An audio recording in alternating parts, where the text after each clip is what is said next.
Okay, guys, so 6 months, almost 6 months are remaining for the CLAT exam.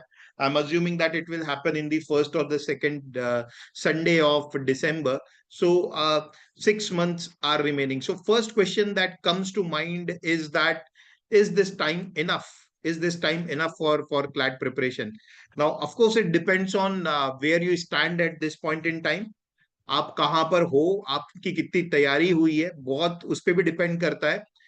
But to be very honest, even if you are starting afresh, I think this time is good enough, and I will give you a blueprint of what we can do in the next 6 months' time to crack the exam. So let me start. This is our agenda.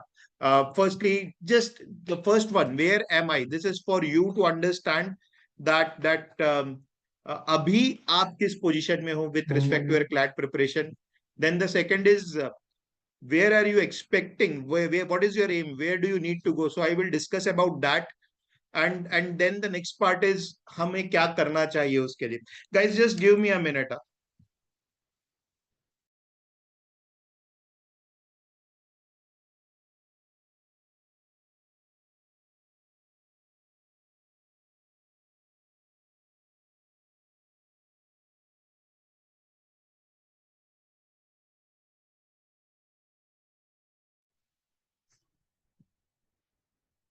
Okay. So first, where am I? तो एक बार अपने आप से ये question पूछो कि CLAT preparation with respect to your board exam, which of the three is your situation? So this should be C. A is I am preparing for the board exam along with CLAT. तो तुम में से ऐसे बहुत से लोग होंगे जो दोनों चीज की साथ साथ प्रिपरेशन कर रहे हैं, but of course the key lies in balancing कि किसको कितना टाइम देना है. Then there might be some of you who are already done with the board exam, and the sole focus is on CLAT. So they have this luxury that they can focus on CLAT exam alone. And there might be few that who have so far being focused only on the board exam, but they also want to write the CLAT exam. So आप अभी कहाँ पर हो, इस चीज को समझना जरूरी है. और आप जहां पर हो उसके हिसाब से स्टडी प्लान अलग तरीके से बन सकता है. तो firstly analyse which of the three are you in currently, क्या आपकी पोजीशन है. ओके. या सो जिनका क्लैट सोल फोकस है उनके लिए अलग डेफिनेटली प्लान रहना चाहिए, because they have that advantage that their entire day they can focus on the CLAT exam. We'll come to that, how much hours are needed for CLAT preparation. Then the second thing is that how confident you are with respect to each section.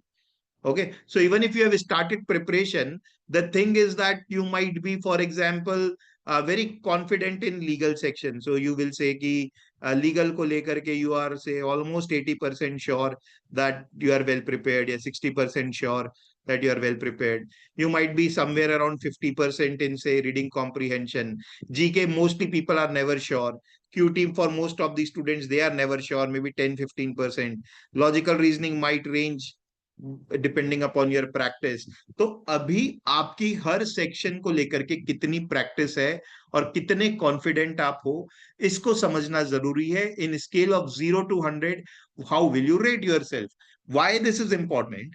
This is important because in any competitive exam you should definitely focus on your weakness पे तो focus करना ही करना है, उस पे कोई doubt नहीं है.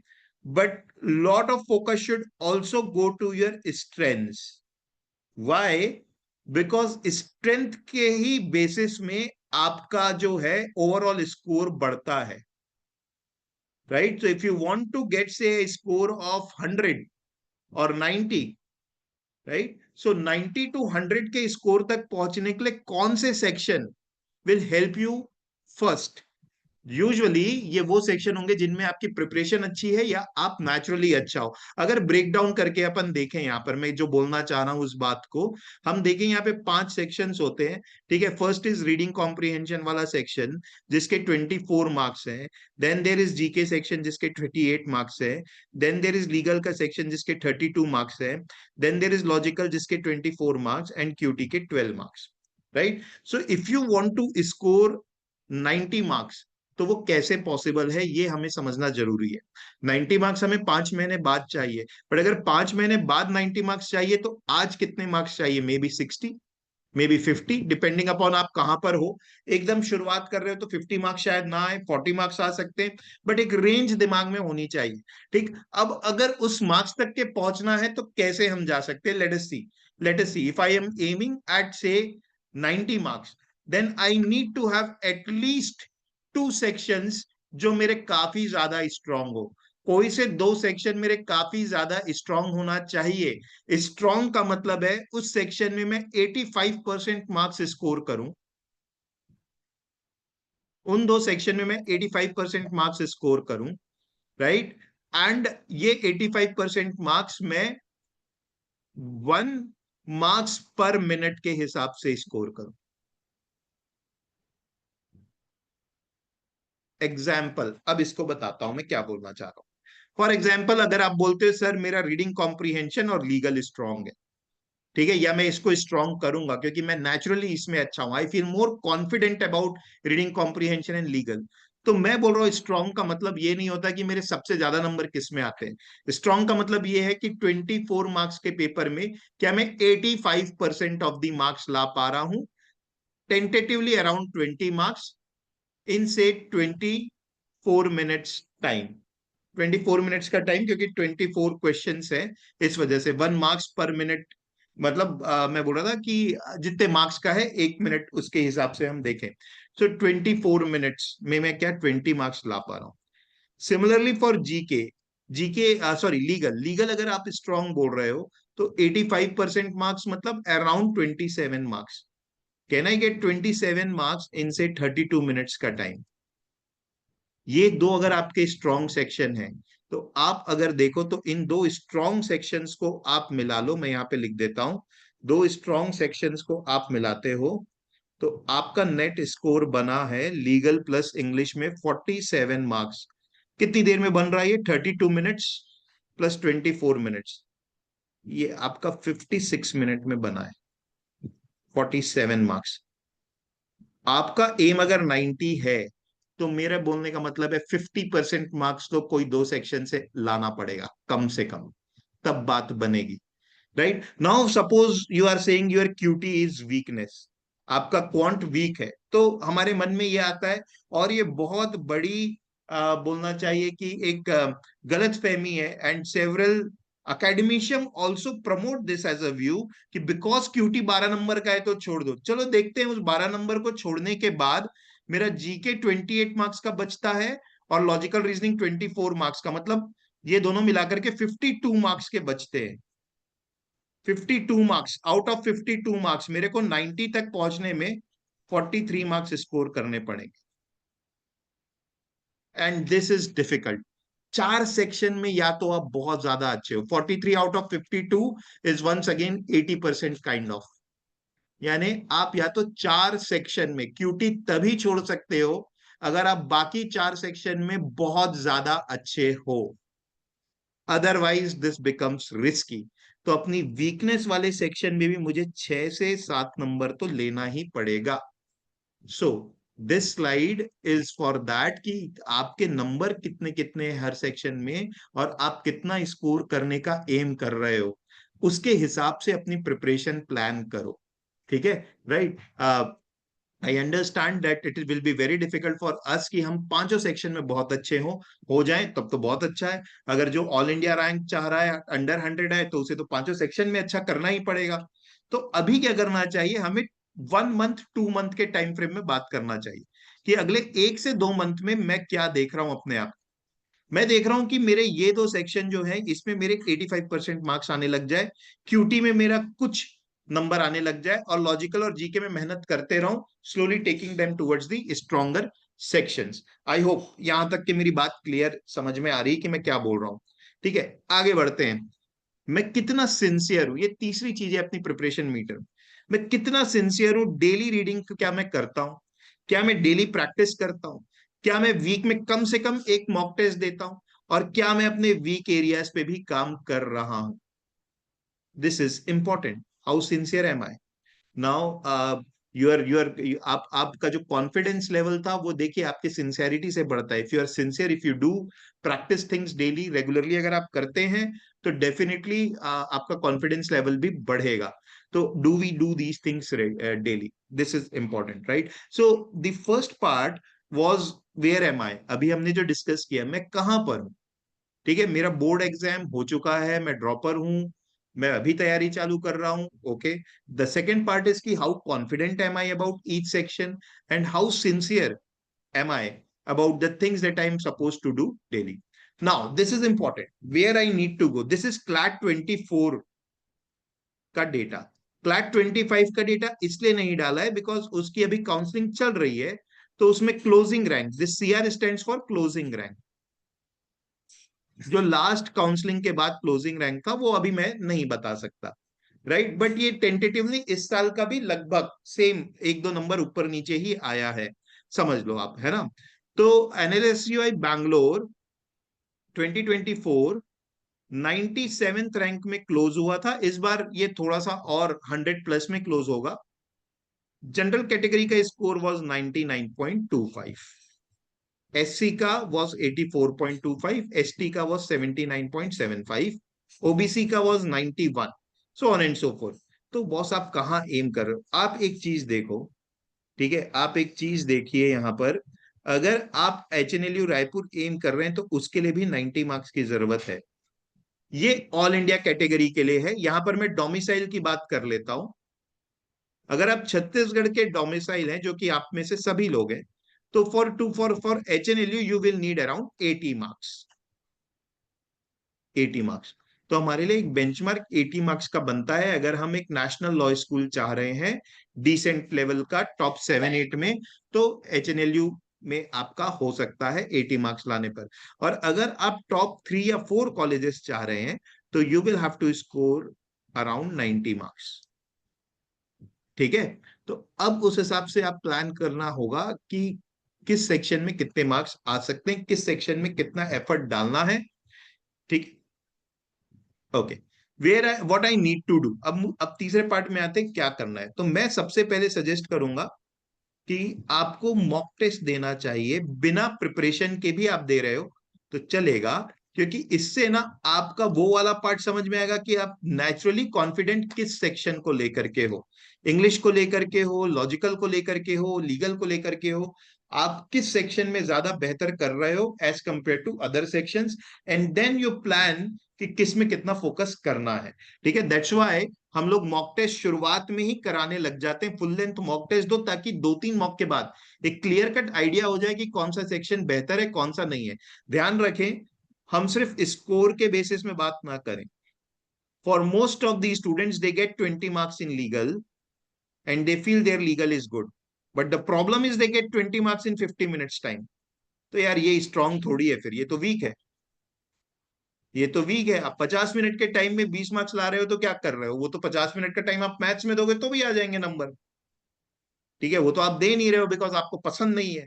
तो the thing is, are we looking at the right benchmark, वो हमें देखना होगा।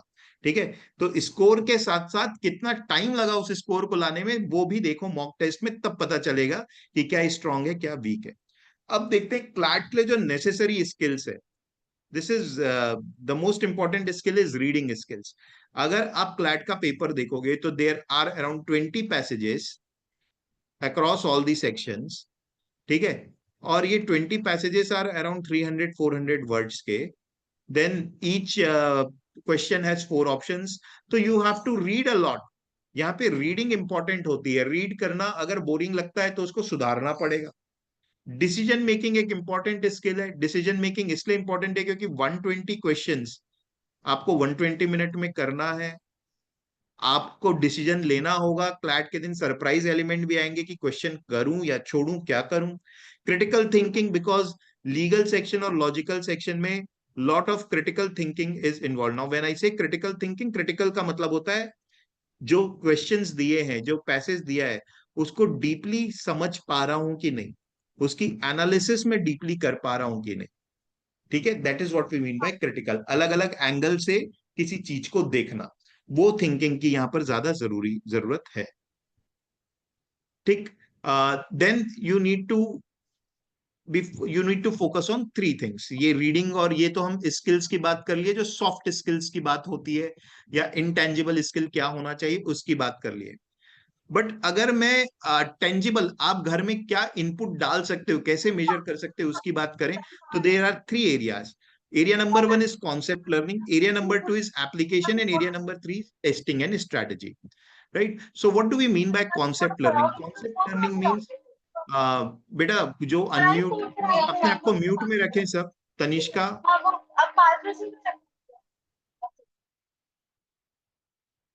ओके.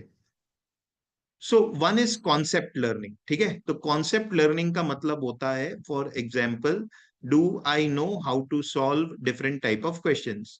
तो क्वेश्चन आया मेन आइडिया पे, क्या मेरे को ये बनाना आता है? क्वेश्चन आया how to strengthen the argument, क्या मेरे को ये आता है? ठीक है. क्वेश्चन आया है प्रॉफिट एंड लॉस के ऊपर मैथ्स में, तो क्या मुझे ये आता है? ठीक है. क्वेश्चन आया है इंडिया चाइना रिलेशनशिप के ऊपर जीके में, तो क्या मुझे इसके बारे में कोई आइडिया है? तो these are all the things which are basically conceptual in nature. Right. Legal में भी, जैसे फॉर एग्जाम्पल कॉन्स्टिट्यूशन के बारे में पूछा गया है कुछ, तो do I know about it? So these are all concept learning वाला part. So maybe next 2 months our main focus should be, हम कॉन्सेप्ट्स पे ज्यादा फोकस करें. ठीक है. सो अगर मैं अगले 2 महीने 100% ऑफ टाइम है मेरे पास, तो इस 100% टाइम में I should give 50% time to concepts. ठीक है. Then application. एप्लीकेशन मतलब उस कॉन्सेप्ट के क्वेश्चंस को सॉल्व करना. So around 25% of the time should go to application, and remaining 25% should go to testing. ये मेरा हुआ जुलाई या मे बी मिड अगस्त तक का काम. देन अगस्त ऑनवर्ड्स एप्लीकेशन जो है, that should take the front seat. 50% of the thing should be application, 40% of the thing should be test and analysis, and 10% is concepts. ये क्यों होगा? क्योंकि जैसे जैसे मैं टेस्ट दूंगा तो हो सकता है मेरे को रियलाइज हो कि मैं किस कॉन्सेप्ट में वीक हूं, तो उस कॉन्सेप्ट का फिर से रिवीजन करने की जरूरत पड़ सकती. तो August September can go into something like this, and then October November should primarily go to mocks and analysis. 80% of the times, 80% mocks, या फिर मॉक्स के बाद उनका रिवीजन, जो जीके के टॉपिक्स आए थे उनका revision. So these should be mocks and then application और solving question, new type of questions जो है. तो समथिंग ऑफ दैट सॉर्ट, इस तरीके से कुछ प्लानिंग करें कि हमारा अगले के 2 महीने ज्यादा फोकस कॉन्सेप्ट्स में हो, लेकिन प्रैक्टिस और टेस्टिंग शुरू से जरूरी है. Then the focus will shift on application, then the focus should shift on mocks या रिविजन. इस तरीके से हमें अपना प्लान करना है. In addition to this, daily reading तो छोड़ना ही नहीं है. रीडिंग न्यूज़पेपर, ये काम तो हमें छोड़ना ही नहीं है. ये हमारा रोज का काम होना चाहिए. ठीक है. तो कुछ इस तरीके का स्टडी प्लान मैं ब्रॉडली सोच सकता हूं जुलाई मिड अगस्त तक के. ठीक है. अब आ जाते हैं एक एक सेक्शन को बात करते हैं. अगर आप न्यूज़पेपर पढ़ते हो तो आपके 4 सेक्शंस अपने आप अच्छे होते हैं: English, GK, legal and logical. क्योंकि इस चारों में बेसिकली पूछता आरसी ही है, और पूछता आरसी पे बेस्ड क्वेश्चन है.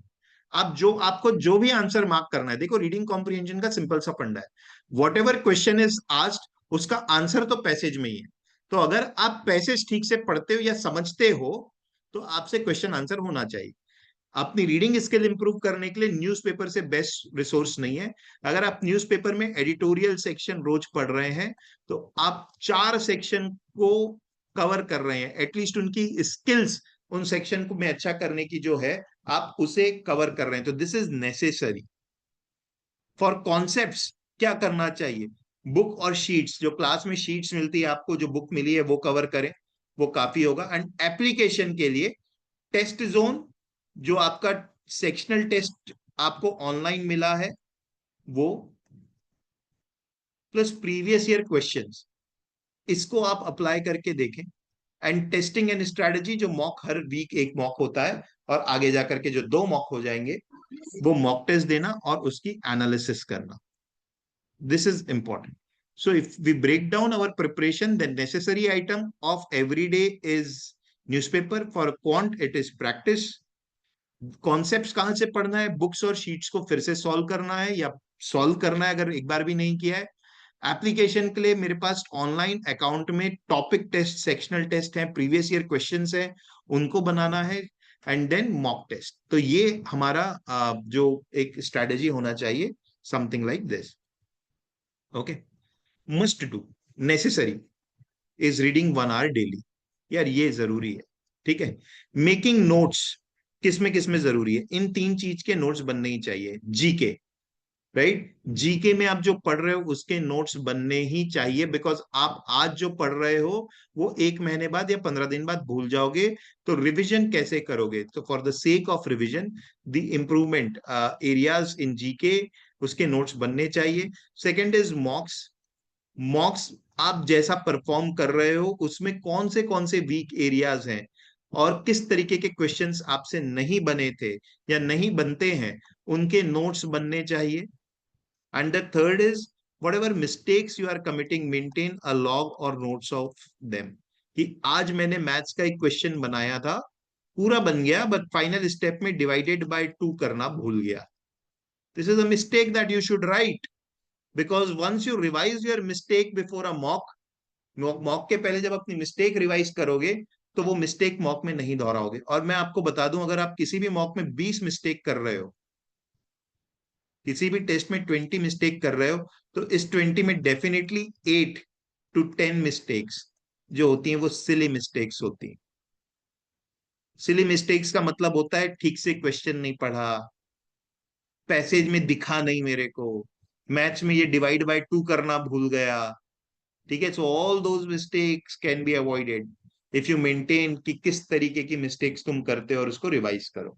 ठीक है। Then work towards improvement of weaker areas, ये डेली हमें करना है। कुल मिलाकर के क्लैट की preparation is 500 hours of preparation. क्या मैं 500 घंटे नेक्स्ट 180 डेज में दे सकता हूं? 500 hours सुनने में बड़ा लगता है, लेकिन द मोमेंट मैं 180 डेज या 200 डेज की बात करने लगता हूं, तो ये रफली 2.5 hours एवरी डे के आसपास आ जाएगा। क्या मैं इतना टाइम हर दिन दे सकता हूं? जो स्कूल वाले स्टूडेंट्स हैं वो हर दिन ना देख करके इसे ऐसे देखें कि क्या मैं 18 to 20 hours एवरी वीक दे सकता हूं। If you can do that, this is, ये एग्जाम क्रैक हो गया, हो ही जाएगा। सुनने में लगता है कि दो वीक में 18 से 20 घंटे, कई लोगों को चैलेंजिंग लग सकता है, कई लोगों को इजी लग सकता है। एक वीक की बात नहीं है। एक वीक मुश्किल हुआ तो इसका ये मतलब नहीं कि हर वीक मुश्किल होगा करना। एक वीक इजीली कर लिए, दूसरे वीक नहीं किए, इसका कोई मायने नहीं है। What we are saying is, for the next 6 months और 26 वीक्स, अगले 26 वीक तक के, क्या मैं हर वीक ये काम कर सकता हूं? थोड़ा बहुत कम ज्यादा चलेगा, but that is the important question. Sincerity, can I do it on a consistent basis? If yes, nobody can stop you. आप क्रैक करोगे ही करोगे। ठीक है। क्या प्लान हो सकता है? ये 500 घंटे का क्या प्लान हो सकता है? ये टिपिकली मैं एक स्कूल स्टूडेंट के हिसाब से बता रहा हूं, जो ड्रॉप जिनका है या जिनका 12th का बोर्ड हो चुका है। Keep it very simple. आप अगर जुलाई से 5 घंटे 500 hours निकालना चाह रहे हैं, जुलाई, अगस्त, सितंबर, अक्टूबर, नवंबर, 5 महीने, तो जो ड्रॉप लिए उनके लिए तो 100 hours ईच मंथ निकलता है। 100 hours ईच मंथ यानी 3 hours एवरी डे। ये हमारे ड्रॉप वालों की कहानी हो सकती, जो जिनका 12th हो चुका है, 3 घंटे हर दिन। As simple as that. कुछ इसमें प्रॉब्लम नहीं है। स्कूल वालों के लिए थोड़ा सा प्रॉब्लम हो सकता है, बिकॉज स्कूल का भी उन्हें पढ़ाई करना होता है। तो तुम्हें कंपेंसेट तो करना ही पड़ेगा। And we also have to understand that September month would be your half yearly term exam, whatever you call them. तो सेप्टेम्बर मंथ क्लैट में आप 100 hours नहीं दे पाओगे, राइट। सितंबर मंथ में कोशिश ये हो कि यार टच में रहे, ठीक है, जो 15 डेज मेरे हाफ ईयरली के हैं वो तो अब मैं ज्यादा कुछ कर नहीं सकता, वो तो पढ़ना ही पड़ेगा उसका। बट बाकी 10 डेज या 15 डेज जब हाफ ईयरली हो गए हैं मेरे, तो मैं कितना पढ़ाई कर सकता हूँ, that will be important. But in 15 days of half yearly, important thing is कि न्यूज़पेपर यहां पर मत छोड़ना। न्यूज़पेपर तब भी पढ़ लेना, ताकि तुम्हारा एक काम तो होते रहे।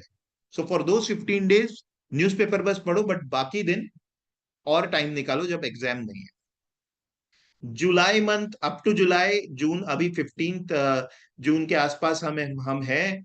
अगर मैं जुलाई एंड तक के 90 आवर्स निकाल सकते हो आप अपनी स्टडीज के लिए, and then August month you can push, because August month lot of vacations are coming. अगस्त के मंथ में काफी सारी छुट्टियां हैं। इंडिपेंडेंस डे है, रक्षाबंधन है, जन्माष्टमी है, फिर छत्तीसगढ़ के में भी कुछ हरेली और ये सब फेस्टिवल्स भी शायद उसी समय आते हैं। तो you will get lot of holidays in the month of August. The important thing is कि क्या वो हॉलीडे जो होंगे उसमें मैं रक्षाबंधन में 2 दिन घूमने जाने के बदले कैन आई गिव 10 आवर्स का एफर्ट इन दोज 2 डेज, यानी 5 घंटे पढ़ सकता हूँ। क्या मैं इंडिपेंडेंस डे के दिन 6 to 8 आवर्स पढ़ सकता हूँ for CLAT? This is important, right? Then you can, if you can take out 100 hours, you are on track. September month we have already discussed. Dashera, there will be lot of holidays. Dussehra, sorry, अक्टूबर में दशहरा का 5 से, अब भिलाई में तो 10 दिन की छुट्टी मिलती है हर को, 8-10 दिन की छुट्टियां होती है। तो can you make those days count? So the important thing for those who are appearing in their board exam is अपने प्लान को थोड़ा वेरी करना है, और अपने ऑफ्स या वेकेशंस जब लग रहे उन दिनों में ज्यादा मेहनत करना है। That is important, right? CLAT exam will happen in the month of December, probably 5-6 दिन का टाइम वहां भी मिल सकता है। सो अवर फोकस शुड बी कि हमें कैन आई लॉग 500 आवर्स और फॉर माई क्लैट प्रिपरेशन, और इसमें मैं रीडिंग वाले डेली के टाइम को भी इंक्लूड किया हूं, क्योंकि रीडिंग आप जितना करोगे उतना आपका सारे सेक्शन में प्रोग्रेस होगा। ठीक है, तो ये जो मैंने लिखा है, this comes to total around 480 hours, which is a good, very good effort. अगर आप 400 घंटे भी तैयारी करके जाते हो ना, तो आई टेल यू, कोई भी स्टूडेंट किसी भी लेवल पे खड़ा हुआ भी, that person will stand a good chance to crack exam. उसकी चांस अच्छी रहेगी। हिंदी मीडियम स्टूडेंट जो आरसी नहीं पढ़ पाता, उसकी भी चांस, अगर कोई 400-450 घंटे पढ़ के जाता है for the CLAT exam. So we should focus on how much duration और how much hours are required to prepare for this exam. I think this would be good. एक सॉलिड प्रिपरेशन के लिए आप ऑफकोर्स इससे जितना ऊपर करोगे उतनी आपकी चांसेस बढ़ते चले जाएंगे। दिस इज मिनिमम, मैं बोल रहा हूं कि इसमें हमारी चांस काफी अच्छी बन जाएगी। बट अगर किसी को बोला है कि यार सर बैंगलोर होगा क्या इसमें, ये मैं नहीं बोल सकता, बिकॉज ऑल इंडिया रैंक 100-200 जो लाते हैं, ये इनका एफर्ट जो होगा वो ज्यादा होगा। और ये भी समझना होगा, अपनी कंट्री में किसी भी दिन there would be around 1000 people who actually deserve to be in the top 200।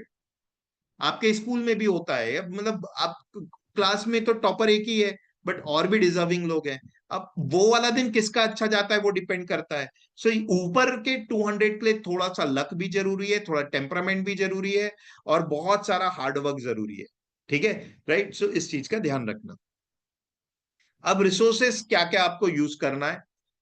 LST resources जो हम लोग प्रोवाइड किए हैं, सीएल एलएसटी के रिसोर्सेज, बुक्स, मटेरियल, वो काफी हैं। न्यूज़पेपर आपको मैंने बार बार बताया, न्यूज़पेपर रेफर करना ही है, राइट? बुक्स एंड मटेरियल, आप अपने आप पे चैलेंज लो कि आपको जितनी बुक्स, जितनी क्लास शीट और जितने टेस्ट मिल रहे हैं, आप उतना खत्म कर लो। मैं गारंटी दे रहा हूं आपका आपका प्रिपरेशन अच्छा हो जाएगा। The problem is we lot of time we run after new material, और अपने पास जो है हम उसे बनाते नहीं है, तो ये गलत है। ठीक है, तो ये आप सारे टेस्ट, सारी शीट, सारी बुक अगर बना लेते हो तो ये मटेरियल काफी है। ठीक, माई जोन यानी आपका online account, you get Manthan, you get topic test and sectional test. Daily dose, July month onwards daily dose चालू हो जाएगा। डेली डोज में डेली आपको 2 सेक्शंस के 10-10 मिनट के टेस्ट रहेंगे। आपको वो उसी दिन देना होगा, नहीं तो वो टेस्ट गायब हो जाएगा। It's as simple as that. We want to build consistency and discipline in our student, so at least ये 2 टेस्ट तो वो दे ही दे, ऐसा एक आइडिया है। Okay. Now, that is it from my side, guys.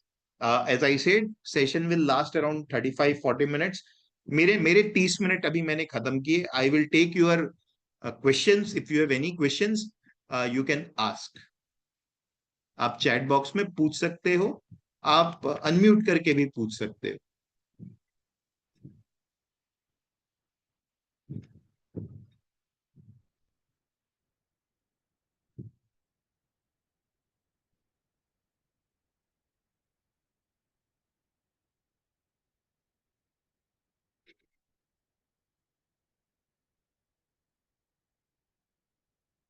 Yeah. Anybody having any question?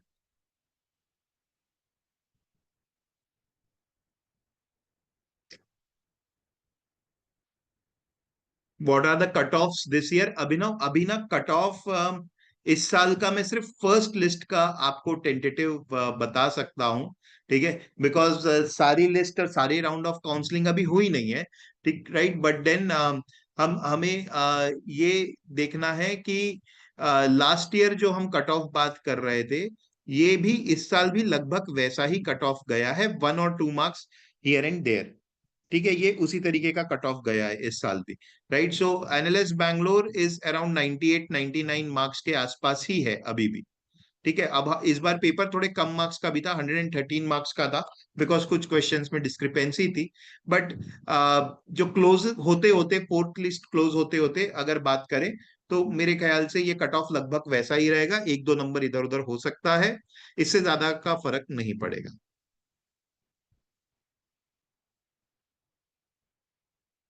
General category की ये मैं बात कर रहा था.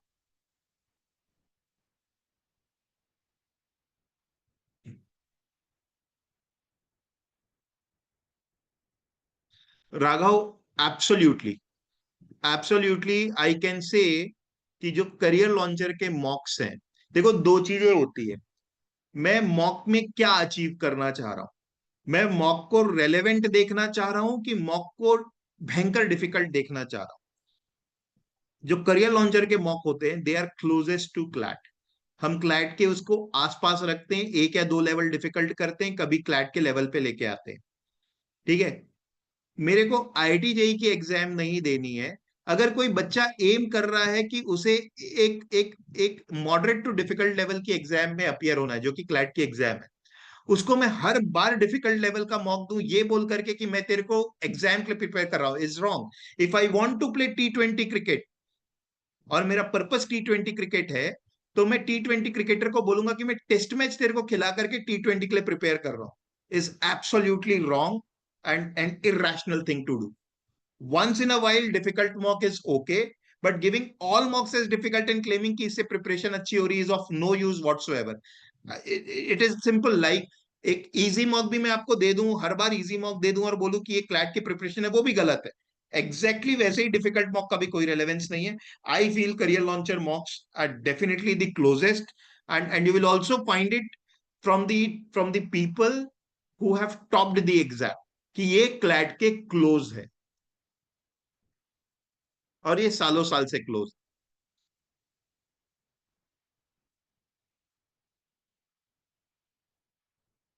Okay sir, which subject come in the top priority, as in if we have less time in the day, dies the paper reading comes out on the top, or daily maths questions take priority, or revision daily comes at the top? Does it depends on the preparation stage?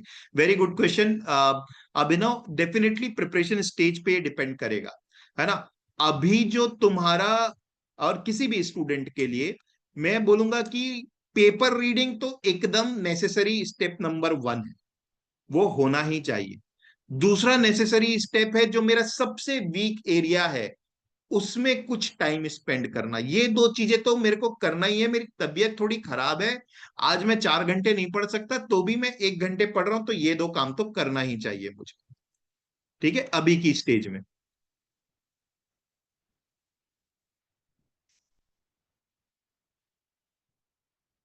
Sir, mock GK मंथन में नहीं मिल रहा recently, then GK के लिए कैसी study करें? ठीक है तनिष्का. तो हम एक चीज देखते हैं, जो मॉक में जीके आ रहा है, पहली चीज तो हम ना ये सोचे कि it is wrong on our part to assume कि मॉक का जीके मेरे को क्लास में कराया हुआ. बिल्कुल गलत है। ऐसा सोचना, आना चाहिए, कुछ आना चाहिए, लेकिन जरूरी नहीं कि पूरा का पूरा आए। क्योंकि we take mock as a resource जहां पर हम तुम्हें नई चीजें भी दे रहे हैं। We are not taking it as a resource कि तुमने कितना पढ़ा है और हमने कितना पढ़ाया है। वो तो है एक पार्ट, बट दूसरा पार्ट ये भी कि नई तरीके के क्वेश्चन, नई तरीके की चीजें भी मॉक में दी जाए, जिससे you should be accustomed to it. Second is, are we consistently following Saturday का मंथन सेशन जो ऑनलाइन होता है? Because from what I have heard from the feedback, कि उस सेशन में जो चीजें डिस्कस होती हैं वो डेफिनेटली मॉक्स में वो आते हुए दिखता है, क्योंकि उसमें इंपॉर्टेंट टॉपिक सारे कवर होते हैं। ठीक है।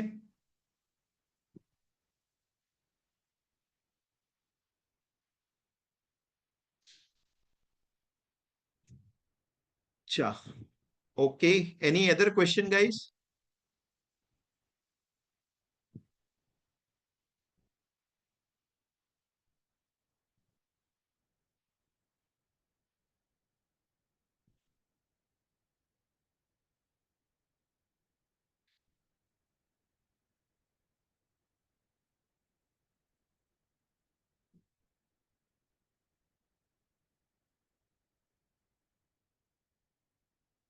Apurva, very good question. In my last two tests, I didn't score good and I tried to understand my mistake, but still happened in today's task. Perfect है।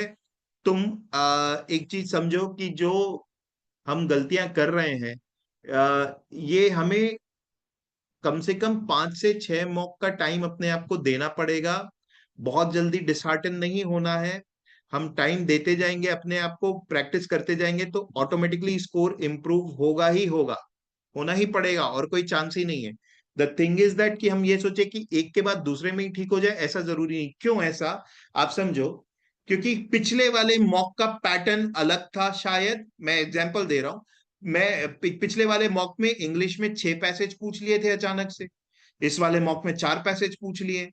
तो मैं अपनी मतलब मॉक के लेवल पे भी तो डिपेंड करता है कि मेरा परफॉर्मेंस कैसा हो रहा है, क्वेश्चन के लेवल पे डिपेंड करता है कि मेरा परफॉर्मेंस कैसा हो रहा है।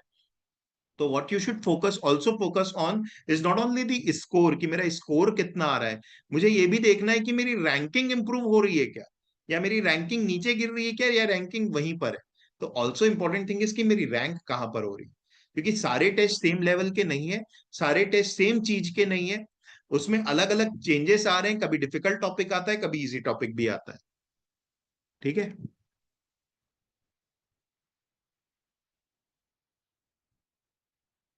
Sir, adding up on the questions, the GK Manthan is adding up quickly. How to maintain that? Even we have to cover and something else comes. अभिनव, अभी हम क्या करें? अगर मैं अभी न्यूज़पेपर रोज पढ़ता हूं तो मेरा मंथन वाला पार्ट काफी आसान हो जाता है। हम ना न्यूज़पेपर में जो देखो, मंथन में क्या आ रहा है, मंथन में वही आ रहा है जो चीजें हो रही हैं। न्यूज़पेपर में वही आ रहा है जो वर्ल्ड में चीजें हो रही हैं। तो अगर आप न्यूज़पेपर रोज पढ़ रहे हो और उससे नोट्स बना रहे हो, तो आपका मंथन का काफी पार्ट कवर वैसे भी होता चला जा रहा है। अगर मैं अगर मैं क्लैट के जीके की बात करूं, तो पिछले 4 साल के ट्रेंड में हमने ये देखा है कि एक तो इनका थोड़ा सा हिस्टोरिकल सिग्निफिकेंस वाला कोई पैसेज आ रहा है, पिछले 2 साल से तो आ रहा है। अदरवाइज जो बाकी पैसेजेस होते हैं, ये जनरली जुलाई, अगस्त, सितंबर, अक्टूबर, इन मंथ में जो हुए हुए इवेंट्स हैं उन पर होते हैं। तो हमारा ज्यादा फोकस जो अभी के मंथ से आने वाले उस पे हो। एक बार वो हो जाए तो हमारा डेफिनेटली पीछे का बैकअप भी हम कवर करते रहे।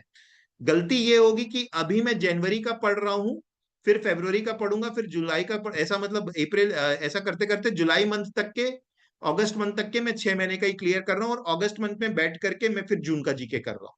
That is wrong. तो अभी हमें पैरेलली जून मंथ से चालू कर देना है, ज्यादा टाइम अभी का देना है, और पिछला जो छूटा है इसको बीच बीच में जाकर के रिविजन कर सकते हैं। ठीक है। Sir, should I attempt more question now और focus more on accuracy in full length mock? Abhishek, एक डिसेंट अमाउंट ऑफ अटेम्प्ट करना चाहिए, बट रेकलेस नहीं। At this stage if you are able to attempt say 80-90 question, तुम अभी preparation start कर रहे हो, 80-90 क्वेश्चन अगर आप अटेम्प्ट कर रहे हो with 80% accuracy, that is good, वो अच्छा है। तो एक बैलेंस बना के चलें, लेकिन लेकिन अननेसेसरी तुक्के ना मारे। और एक चीज समझो, 50 अटेम्प्ट कर रहा हूं और 100% एक्यूरेसी भी कर रहा हूं तो वो कोई काम की नहीं है। एटलीस्ट मेरे को 60-70 का अगर स्कोर करना है तो वो 70 का स्कोर या 60 का स्कोर लाने के लिए कितने अटेम्प्ट जरूरी होंगे उस चीज को समझो। हमारी एक्यूरेसी जनरली 80-85% के आसपास रहेगी, तो उस हिसाब से अपने अटेम्प्ट्स को प्लान करो। बट मेरा मेरा मानना ये है पर्सनली कि अटेम्प्ट एक डिसेंट नंबर तो होना चाहिए। So I out of the two I will say कि हमें अटेम्प्ट पे अभी थोड़ा फोकस करना चाहिए, बट दैट डजंट मीन 120 करना है। 80-90 अटेम्प्ट हमें करने की कोशिश करनी चाहिए। जो क्वेश्चन 50-50 लग रहा है उस पर थोड़ा सा रिस्क लो, उसमें उसको मार्क करो। बहुत सारे क्वेश्चन हम ना, जब मैं बोलता हूं कि एक्यूरेसी पे फोकस करो, तो स्टूडेंट्स क्या करेंगे, जिसमें थोड़ा भी डाउट लग रहा है उसको छोड़ देंगे, तो पता चला उस चक्कर में 50 क्वेश्चन ही अटेम्प्ट हुए। नहीं, मॉक क्या है, mock is a gateway to CLAT preparation ना। तो मॉक में हमें 50-50 वाले क्वेश्चंस भी अटेम्प्ट करने चाहिए ताकि हम अपनी गलती को समझ सके। ठीक है।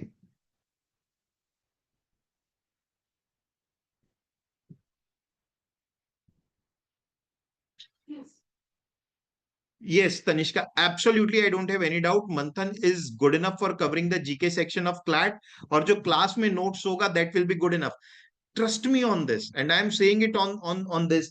आप पिछले साल के जितने भी रिजल्ट्स आए हैं भिलाई से, वो पूरे सीएल के ही स्टूडेंट्स हैं, क्लासरूम के, क्लासरूम प्रोग्राम के स्टूडेंट्स, और आप उनसे पूछोगे तो दे ऑल विल से कि मंथन से ही पढ़ा था और क्लास के नोट से, तो वो काफी होंगे। इस समय ना थोड़ा पैनिक मोड में हम आ जाते हैं कि ये भी कर लें, वो भी कर लें, वो भी कर लें। ये मोड आ जाता है हम पे, बट उसकी जरूरत नहीं पड़ेगी। आप रिलाय करो उस चीज पे, आपके लिए वो काफी होगा।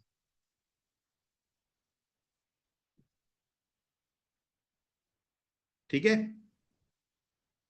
अभिषेक, एनालिटिकल रीजनिंग इस बार क्लैट में पूछा था, एक क्वेश्चन आया था, अभी तक नहीं आया, बट देन वो क्लैट में आ सकता है, बिकॉज अब इस बार तो पूछा था, तो definitely we will say yes.